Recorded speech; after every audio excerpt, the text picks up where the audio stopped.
Baik, selamat siang. Jadi perkenalkan nama saya Niputu Dianarmayanti.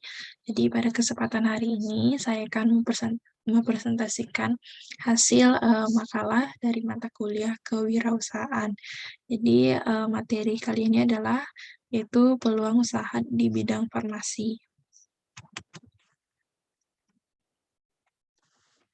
Jadi pada kesempatan hari ini sebelum kita ke pembahasan, pertama-tama kita akan ke bab 1 yaitu pendahuluan, diawali dengan latar belakang. Jadi, kewirausahaan merupakan sikap mental dan jiwa yang selalu aktif, kreatif, berdaya, bercipta, berkarsa, dan bersahaja dalam berusaha dalam rangka meningkatkan pendapatan dalam kegiatan usahanya atau kiprahnya. Jadi, seorang yang memiliki jiwa dan sikap wirausaha selalu tidak puas dengan apa yang telah dicapainya. Jadi, wirausaha sendiri atau bisa dikatakan yaitu entrepreneur adalah mereka yang selalu bekerja keras dan kreatif untuk mencari peluang bisnis, mendayagunakan peluang yang diperoleh dan kemudian merekayasa penciptaan alternatif sebagai peluang bisnis baru dengan faktor keunggulan. Kemudian, kata peluang sendiri dalam bahasa Inggris disebutkan yaitu opportunity. Dapat diartikan sebagai kesempatan yang muncul dari suatu kejadian. Jadi istilah peluang usaha sendiri terdiri dari dua kata yaitu peluang dan kata usaha. Jadi peluang memiliki pengertian sebagai suatu kesempatan yang datang atau sesuatu yang terjadi bisa menghasilkan keuntungan. Sedangkan kata usaha dapat diartikan sebagai suatu tindakan yang dilakukan untuk mengarahkan tenaga dan pikiran dalam mencapai target dan tujuan. Jadi dengan demikian, peluang usaha di sini adalah suatu kesempatan yang datang sehingga, kita dapat memanfaatkannya untuk mendapatkan keuntungan, seperti demikian. Kemudian, peluang usaha sendiri merupakan suatu ide, investasi, atau usulan bisnis yang menarik serta memungkinkan untuk memberikan hasil bagi seorang yang berani mengambil resiko, seperti demikian. Jadi, peluang usaha di sini apalagi banyak sekali ya di masyarakat, banyak sekali bidang-bidang yang bisa dapat menjadi peluang usaha, salah satunya adalah bidang farmasi. Jadi di zaman sekarang bidang farmasi sudah berkembang dengan pesat, maaf. Jadi, masyarakat banyak sekali ya, terutama kita sangat tahu sekali bidang farmasi erat dengan obat-obatan. Ada obat-obatan kimia maupun obat-obatan herbal. Jadi usaha di bidang farmasi bukan hanya dalam lingkup, pengobatan saja, namun di bidang lain seperti bidang produk kecantikan, bidang makanan, bidang pengobatan tradisional, kemudian di bidang budidaya langsung tanaman obat hingga menjadi simplicia yang dapat digunakan sebagai bahan obat herbal maupun kimia, seperti demikian. Jadi, banyak sekali peluang-peluang usaha di bidang farmasi yang dapat dikembangkan dan memiliki daya usaha yang tinggi sehingga banyak masyarakat berminat untuk membuka peluang usaha di bidang farmasi ini. Jadi, menurut uraian latar belakang di atas, jadi, penulis ingin mengetahui bagaimana, peluang usaha di bidang farmasi, yaitu makanan, kemudian pemasaran simplisia, pengembangan obat tradisional, kemudian bidang kosmetik, seperti demikian. Selanjutnya inilah rumusan masalah, bisa dilihat, yaitu bagaimana peluang usaha di budidaya tanaman obat, kemudian usaha pemasaran simplisia, usaha pengembangan obat tradisional, usaha di bidang farmasi, yaitu di bidang makanan, usaha di bidang kosmetik. Kemudian berikut adalah tujuannya, kemudian manfaatnya dapat dijadikan referensi bagi wirausaha baru dalam bidang budidaya tanaman, obat simplisia dan tradisional, makanan maupun kosmetik. Kemudian dapat dijadikan sebagai motivasi untuk memulai usaha dalam bidang tanaman obat, simplisia, obat tradisional, makanan, dan kosmetik. Jadi, ini merupakan, bagian dari bab 1. Selanjutnya kita akan, langsung pada inti, yaitu bab 2 pembahasan. Jadi yang pertama adalah usaha budidaya tanaman obat. Kita pasti sering ya mendengar budidaya tanaman obat. Tanaman obat tuh banyak sekali ya teman-temannya, bukan hanya tanaman kunyit ataupun jahe ataupun yang lainnya, tapi masih banyak sekali budidaya tanaman obat. Oke, yang pertama adalah pendahuluan usaha tanaman obat. Jadi menurut penelitian Abdillah 2017 menyebutkan bahwa dengan adanya isu back to nature, yaitu kecenderungan kembali ke alam. Jadi penggunaan bahan alam sebagai obat biofarmaka cenderung mengalami peningkatan. Namun turunnya daya beli masyarakat terhadap obat-obatan modern yang relatif lebih mahal. Jadi, karena krisis ekonomi. Jadi, pemerintah melalui Badan Besar POM untuk pengembangan agroindustri tanaman obat Indonesia sebagai 13 komoditi unggulan tanaman obat yaitu temulawak, kemudian jati Belanda, sambiloto, mengkudu, pegagan daun ungu, kemudian sari rogo, pasak bumi, daun jintan, kencur, pala, jambu, mede, dan tempuyung dengan pertimbangan bahwa komoditas tersebut memiliki nilai ekonomis yang lebih tinggi. Seperti demikian. Kemudian, sedangkan peluang pengembangan obat tradisional Indonesia masih terbuka lebar ya, mengingat semakin mahalnya obat sintetik, yaitu obat kimia, tidak sebanding dengan permintaan pasar yang terus meningkat seiring dengan laju pertanaman penduduk Indonesia yang tinggi. Seperti demikian. Selanjutnya adalah metode analisis. Jadi yang pertama, analisis lokasi. Penentuan lokasi dalam ruang lingkup kegiatan ekonomi ditentukan oleh pelaku atau faktor ekonomi, yaitu kemudian yang pertama adalah rumah tangga, perusahaan swasta, pemerintah. Jadi ini merupakan lokasi penentuan yang dapat sebagai ruang lingkup kegiatan ekonomi. Itu sebagai para pelaku atau faktor ekonomi tersebut. Yang kedua adalah analisa deskriptif yang digunakan untuk mengidentifikasi potensi permasalahan dan kendala yang dihadapi dalam penumbuhan tanaman herbal, serta kelembagaan kelompok tani tanaman herbal di Kabupaten Pasuruan. Jadi, formulasi kegiatan menggunakan beberapa alat analisis sebagai berikut. Yang pertama adalah analisis kelembaban, analisis akar masalah tahap pelaksanaan, kemudian analisis tujuan, selanjutnya adalah analisis pemasaran, yang berikutnya adalah analisis pengembangan, atau bisa kita katakan SWOT ya. Menurut Salis 2012, analisis SWOT atau SWOT ini adalah singkatan dari strength, itu kekuatan, weakness, kelemahan, opportunity, kesempatan, dan threats, ancaman. Dan menginventarisasi faktor-faktor tersebut dalam wilayah perencanaan yang dipakai sebagai dasar untuk menentukan langkah-langkah perbaikan yang diperlukan dalam pengembangan selanjutnya. Jadi faktor-faktor tersebut sebagai berikut. Yang pertama adalah potensi, strength. Ini kekuatan yang dapat dikembangkan agar lebih tangguh. Kemudian masalah, weakness. Segala faktor yang merupakan masalah atau kendala yang datang dari wilayah atau objek sendiri. Yang ketiga adalah peluang, yang tadi saya katakan atau opportunity adalah kesempatan yang berawal dari luar wilayah studi. Jadi kesempatan tersebut diberikan sebagai akibat dari pemerintah, peraturan, atau kondisi ekonomi secara global.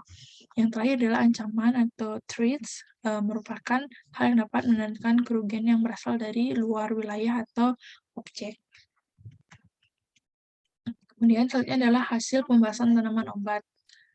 Jadi analisis lokasi, jadi secara umum kondisi tanaman herbal di kabupaten, yaitu sesuai dengan penelitian ini, yaitu Kabupaten Pasuruan masih masuk dalam kategori tanaman sekunder. Jadi dalam arti para petani yang menanam tanaman herbal merupakan petani yang produk utama non-herbal seperti tanaman pangan berupa padi, jagung, kedelai, kopi, dan randu, kakao, atau coklat. Jadi posisi herbal merupakan tanaman yang ditanam mendampingi tanaman utama. Komposisi jenis tanaman herbal yang ada dikembangkan di Kabupaten Pasuruan ada kurang lebih 14 jenis tanaman herbal. Kemudian analisis pengobatan pemasaran.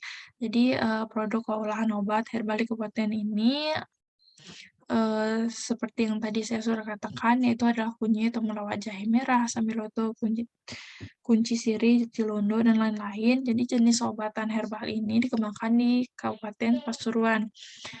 Bisa digunakan sebagai jamu instan, herbal, minuman herbal keliling, produk olahan toga, yaitu tanaman obat keluarga, secara tanobat.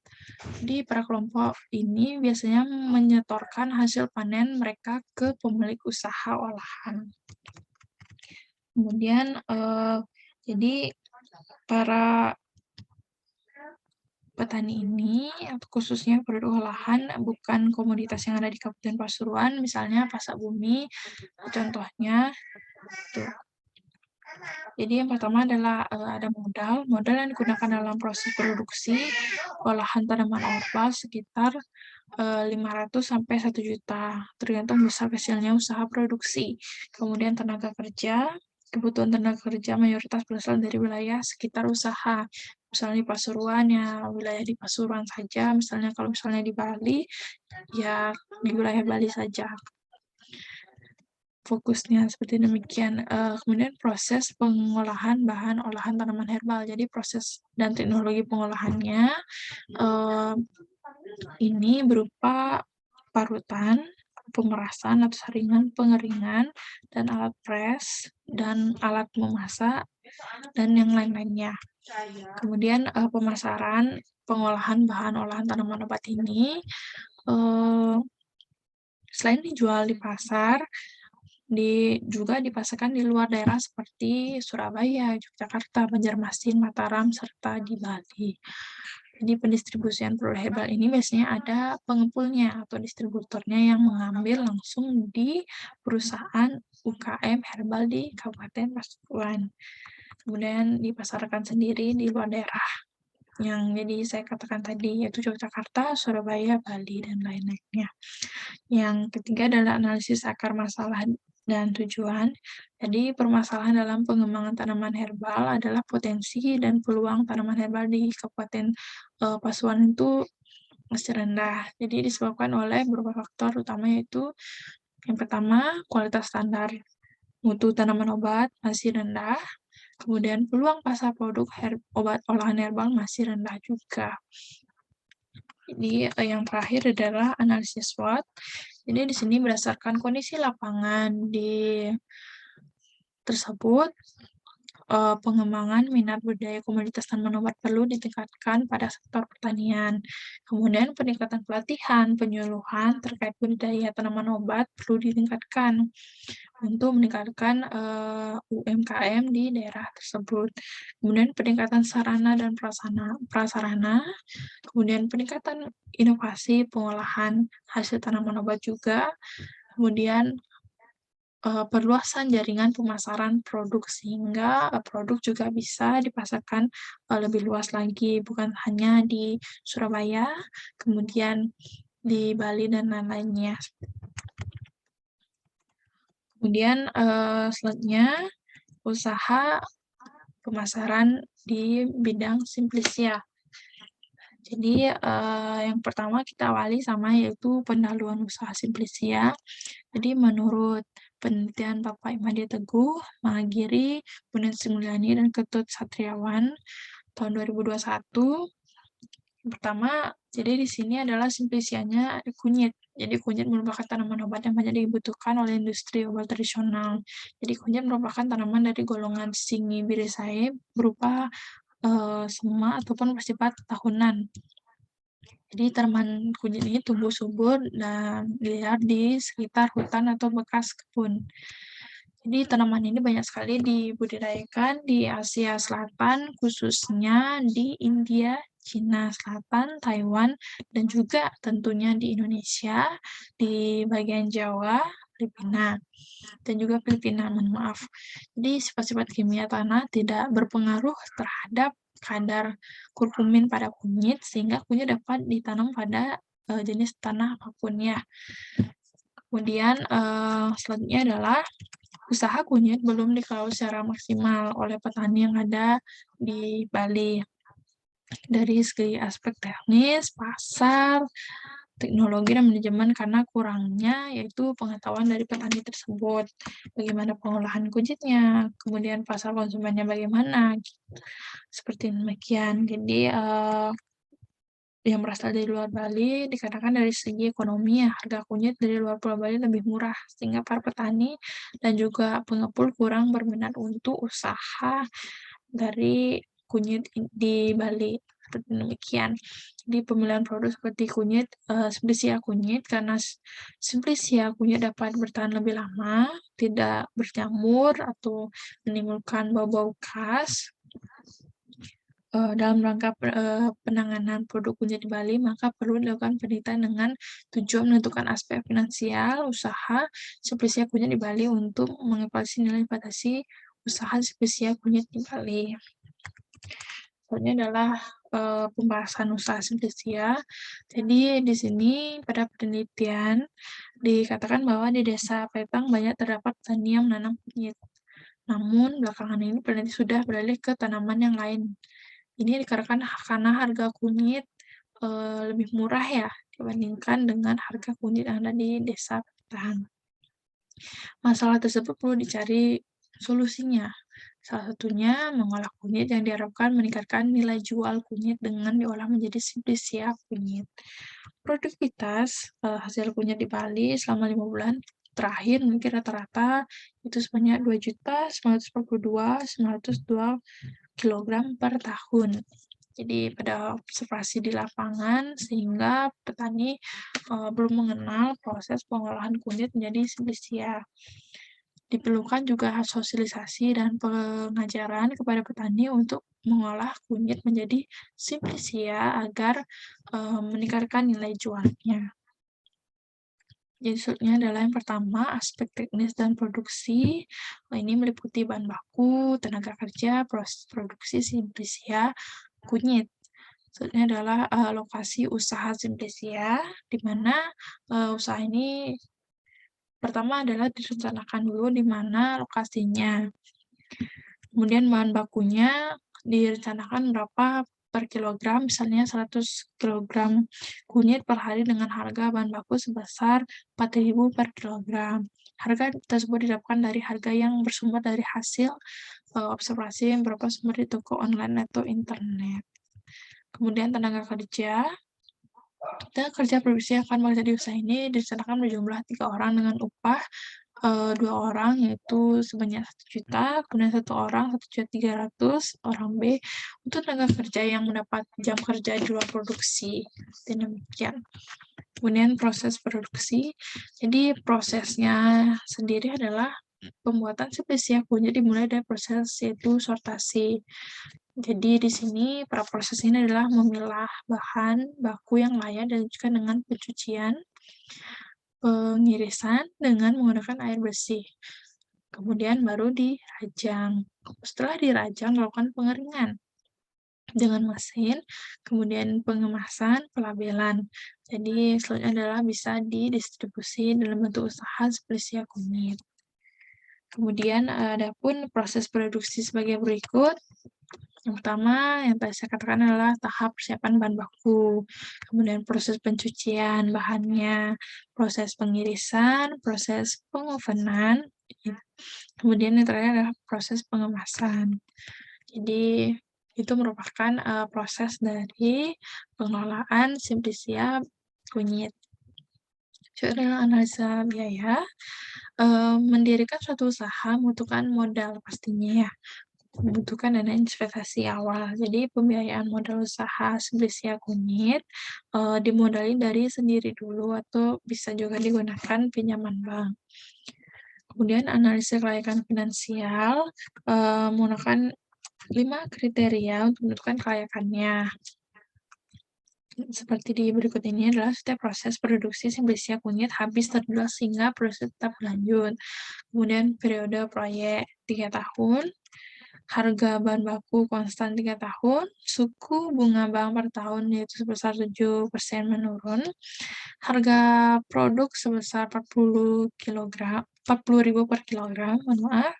Kemudian kapasitas produksi konstan yaitu sebanyak 4.200 kilogram per tahun selama periode 3 tahun. Kemudian inflasi di Indonesia sebanyak 5 tahun terakhir itu sebesar 3% sampai 6%. Oke, mohon maaf. Sebelumnya.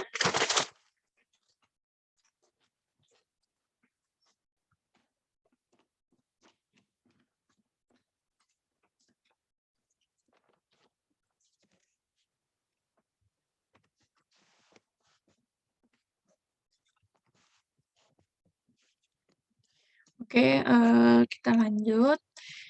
Jadi berdasarkan analisis kelayakan tersebut, dilakukan perhitungan bahwa NPWP kurang dari 0 menunjukkan bahwa usaha ini layak dilaksanakan dengan IRR melebihi diskon faktor, di mana diskon faktor usaha ini adalah 7%. Kemudian selanjutnya ada analisis sensitivitas. Jadi analisis ini dilakukan untuk mengetahui bertahan atau tidak suatu usaha yang sudah dilakukan dengan cara mengubah variabel yang dapat mempengaruhi usaha tersebut. Pada analisis usaha, Simplisia kunyit ini dilakukan perubahan pada variabel pendapatan dengan skenario pendapatan turun 2% dan 3%. Jadi berdasarkan hasil tersebut, menunjukkan bahwa usaha Simplisia mampu mengendalikan modal usaha tercepat pada skenario peningkatan pendapatan, di mana skenario penurunan pendapatan menunjukkan kondisi usaha sedang mengalami penurunan pendapatan 2% dan 3% dengan biaya operasional yang tetap konstan. Oke, itu merupakan peluang usaha di bagian Simplisia ya. Contohnya itu menurut penelitian itu Simplisia kunyit. Selanjutnya yaitu usaha pengembangan obat tradisional. Jadi kita sudah banyak sekali ya mendengar tadi Simplisia, kemudian tanaman obat, selanjutnya adalah obat tradisional. Jadi di sini menurut Henry Wasito 2008, jadi obat tradisional sendiri merupakan bahan atau ramuan dari tumbuhan, hewan, mineral, termasuk biota laut, atau sediaan galenik yang telah digunakan secara turun-temurun. Bahkan juga bisa melewati uji praklinik maupun uji klinik seperti obat herbal terstandar, fitofarmaka, di mana dalam 2 dasawarsa terakhir, perhatian dunia terhadap obat-obatan dari bahan alam yang lebih dikenal dengan obat tradisional menunjukkan peningkatan. Jadi, baik di negara-negara berkembang maupun di negara-negara maju, tumbuhan maupun bahan alamnya lainnya sebagai obat tradisional dapat dikembangkan melalui kebiasaan masyarakat dalam pemanfaatan bahan alam untuk pengobatan. Jadi untuk menjaga kesehatannya melalui penelitian terhadap bahan-bahan alam baru yang diprediksi memiliki khasiat sebagai obat. Demikian. Oke, selanjutnya adalah pembahasan usaha obat tradisional.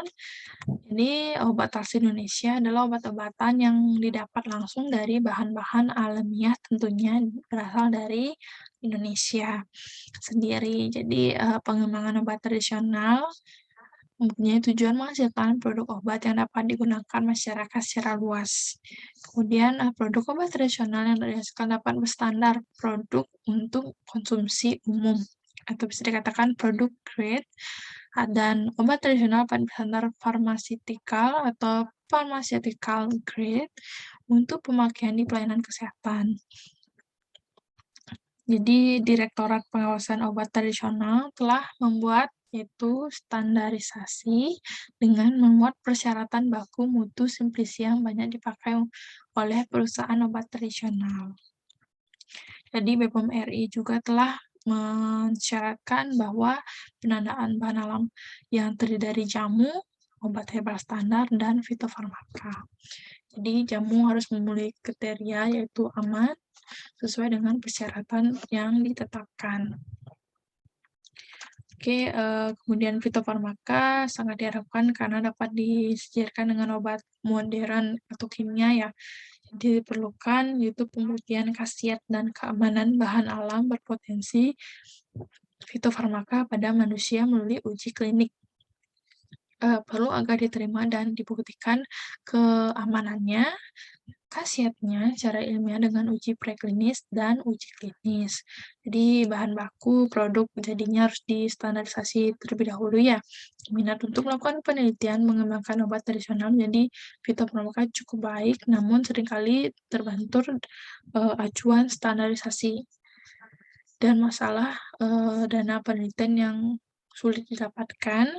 Pengembangan obat berpotensi fitofarmaka memiliki multidisiplin bidang ilmu farmakognosi, etnobotani, etnofarmakologi, argoindustri, argonomi, fitokimia.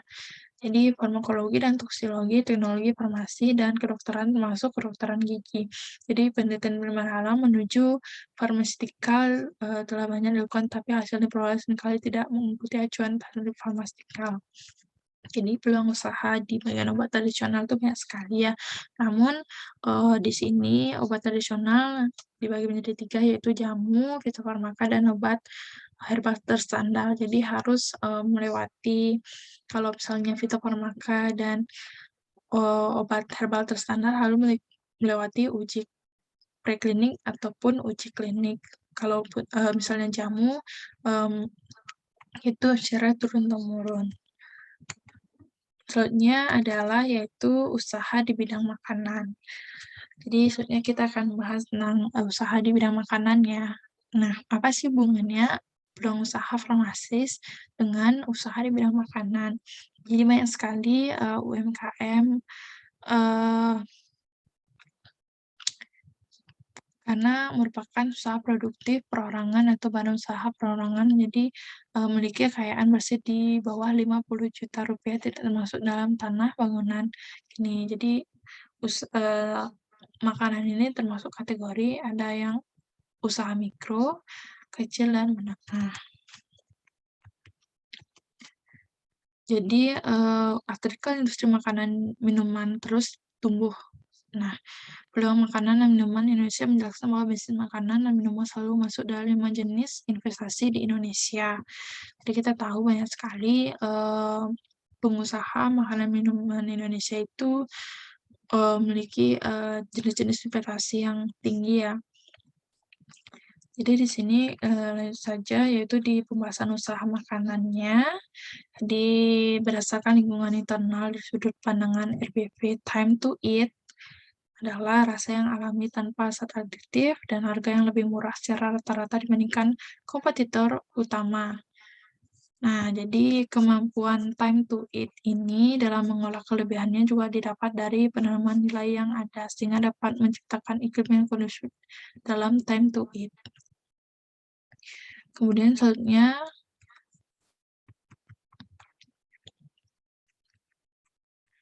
di analisis SWOT di sini merupakan bagian dari analisis lingkungan internal yang dapat digunakan untuk menyusun strategi yang tepat. Jadi di sini dikatakan untuk rencana bisnis dari aspek politik, legalitis, depot perlu diperjelas dengan mengurus izin mendirikan usaha secara hukum dan membayar pajak kepada pemerintah. Jadi di sini yaitu menurut pernyataan ini, time to eat perlu menjaga stabilitas harga yang sejauh ini telah dilakukan.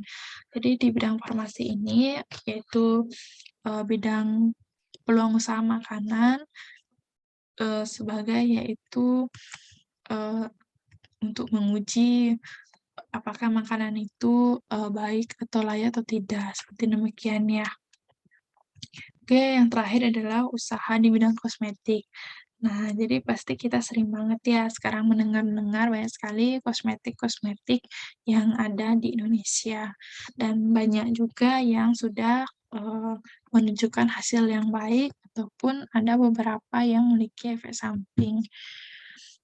Jadi di sini kita akan membahas peluang usaha kosmetik Jadi menurut penelitian Elmi Hapsar Indriantini, Dwi Purnomo, dan Efri Mardawati 2019, di sini adalah membahas tentang lip balm ya. Itu salah satu kosmetik alami dengan berbagai keunikan seperti warna yang terbuat dari bahan alami dengan tanpa efek samping akan banyak diminati oleh masyarakat. Nah, karena masyarakat kan inginnya produk yang murah tapi tidak memiliki, maksudnya produk yang alami, kemudian murah, terjangkau, dan tidak memberikan efek samping yang banyak, seperti demikian ya. Jadi usaha dalam pembuatan kosmetik yang berasal dari buah stroberi alami ini mengandung yaitu banyak sekali vitamin C, sehingga salah satu produk ini yaitu lip balm stroberi tidak memiliki efek samping yang terlalu tinggi, malah memberikan manfaat. Di industri kosmetik terus mengalami pertumbuhan pesat ya dari tahun 2014, ekspor kosmetik dan jamu nasional menembus angka yaitu 1.004 miliar US dollar, dan juga mengalami pertumbuhan 2,9% dibandingkan dengan ekspor pada tahun 2013. Jadi permintaan pasar terhadap produk kosmetik itu lip balm alami membuat banyaknya produsen lip balm berinovasi ya. Salah satunya yaitu berinovasi pada bagian warna serta varian rasa yang akan memberikan pigmen warna bermacam-macam pada bibir. Jadi di sini misalnya strawberry, kita banyak tahu ya, ada lip balm yang memiliki rasa cherry, strawberry, ataupun rasa yang lainnya, tapi juga memberikan manfaat yang tinggi. Jadi lip balm sendiri banyak sekali diminati oleh produsen yaitu pasar yang mampu memberikan warna alami pada bibir. Misalnya warna merah muda, kandungan sunscreen juga bermanfaat untuk melindungi bibir dari sinar matahari. Kemudian memberikan aroma juga pada lip balm itu sendiri, dan bermacam-macamnya mulai dari bau strawberry, vanilla, orange, ataupun cherry. Jadi usaha pembuatan kosmetik lip balm dari bahan baku strawberry dipilih karena banyaknya kaum wanita ya yang banyak menggunakan produk lip balm untuk preferensinya berwarna merah muda sehingga tampak alami pada bibir ya. Selain itu, pengolahan buah stroberi ini juga bertujuan untuk memberikan nilai tambah pada buah stroberi sehingga mampu memperpanjang umur simpan buah stroberi. Kemudian ini adalah pembahasan usaha kosmetik.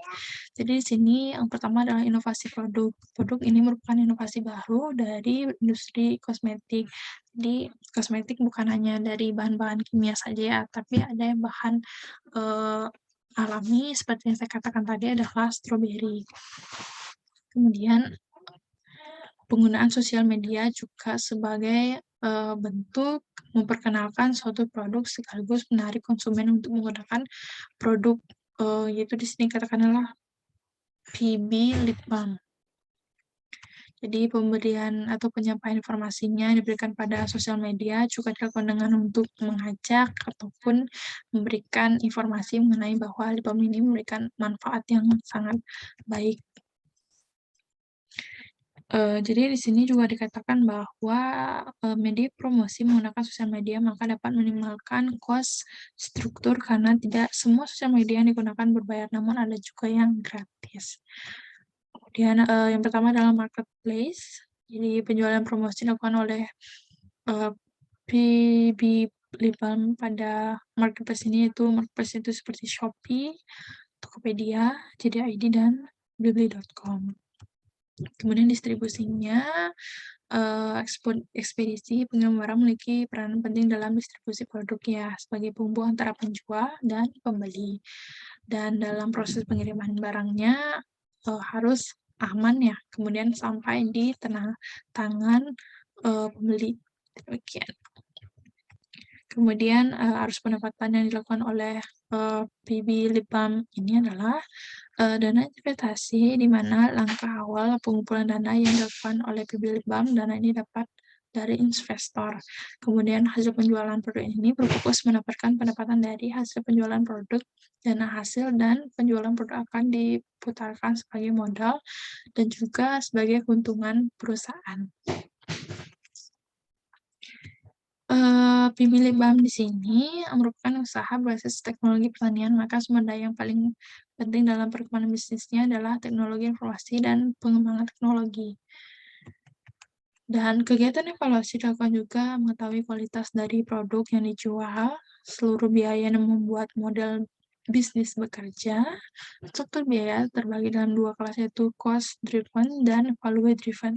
Struktur biaya dan dikalkulasi setelah menentukan key resource, key activities, dan key partnership. Jadi itu merupakan peluang usaha di bidang kosmetik, salah satunya adalah PB Lip Balm.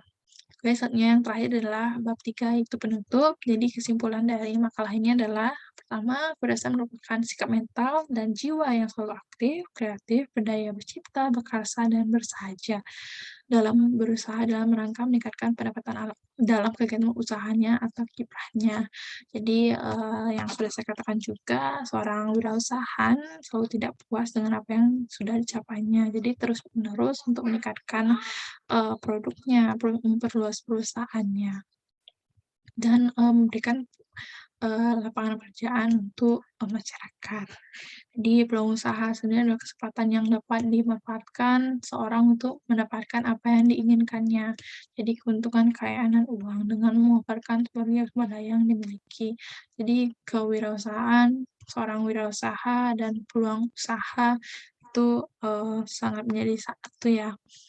Istilahnya adalah sebagai pemanfaatan sumber daya yang dimiliki dan peluang usaha. Intinya adalah seorang wirausaha harus memiliki sifat yang tidak yang mau untuk bekerja keras dan juga pastinya kreatif. Kemudian salah satu pendorong inovasi selain perubahan dan keharusan untuk beradaptasi dalam kesadaran akan adanya celah antara apa yang ada dan apa yang seharusnya ada, dan antara apa yang diinginkan oleh masyarakat dengan apa yang sudah ditawarkan atau maupun oleh pemerintah, sektor swasta maupun lembaga swadaya masyarakat. Pengembangan usaha dalam bidang tanaman, obat, nutrisi dan tanaman tradisional, makanan, dan kosmetik. Jadi itu merupakan bagian-bagian dari salah satu peluang usaha di bidang farmasi. Jadi banyak sekali ya eee, peluang usaha di bidang farmasi. Jadi kita sebagai salah satu yang akan berpeluang menjadi wirausaha, jadi bisa menjadi referensi untuk kita akan membuat produk apa dari masing-masing yang sudah saya tadi jelaskan. Oke, kemudian saran, jadi diharapkan dengan adanya makalah ini dapat membantu menambah wawasan tentang kewirausahaan dan bisa mengembangkannya melalui penjelasan yang ada di dalam makalah ini. Kemudian diharapkan wirausaha dapat mengembangkan usaha-usaha dibangun dengan ekspor ke tempat-tempat yang berpotensi penjualannya tinggi sehingga dapat memperkenalkan usaha lebih luas. Jadi sekian pemaparan dari makalah saya. Berikut adalah referensi atau daftar pustaka yang saya gunakan. Jadi sekian pemaparan dari makalah saya mengenai peluang bisnis di bidang farmasi. Jadi mohon maaf bila ada kata-kata yang salah. Akhir kata saya ucapkan terima kasih. Om Santi Santi Santi Om.